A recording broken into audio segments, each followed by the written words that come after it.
It was on that day, April 4th, 1968, when the church that he had grown up in and that his parents had grown up in, Pleasant View Methodist Church, was deciding whether it was going to join with two other churches in an experiment in the Methodist Church of reunification. Pleasant View was having conversations about whether or not to merge with Hunting Hill and McDonald Chapel, two white congregations, Pleasant View being an all-black congregation. All three congregations were struggling. It was time for them to decide if they come together as one church or maybe disappear as three individual churches. And it was on that night, April 4th, 1968, when Pleasant View, the African American church, was set to decide whether or not it was going to join in with these two other congregations. And so they're in the midst of having the discussion. Do they lose their membership?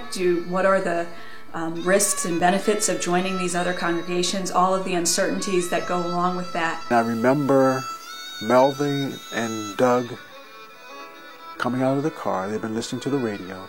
They came up and they announced that Martin Luther King had been shot. And everybody was kind of quiet. Then they went back to the car and they came back again and said that he died. And we paused for prayer.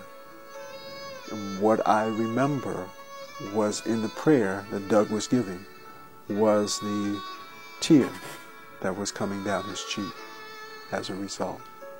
And in my mind I'm saying,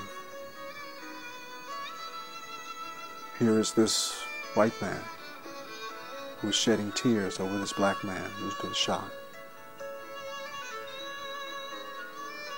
And I'm thinking, here we are in the midst of all the turmoil that's going on in the country, and we're trying to come together as three churches, which in a sense is fulfilling that same dream. I look back and think, wow, that's what Quince Orchard was made of.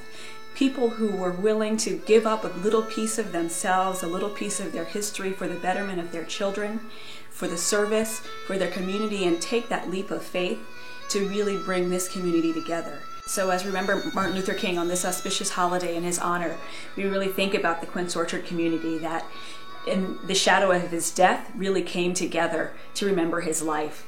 And we really ask that you help us contribute to share and preserve this rich history.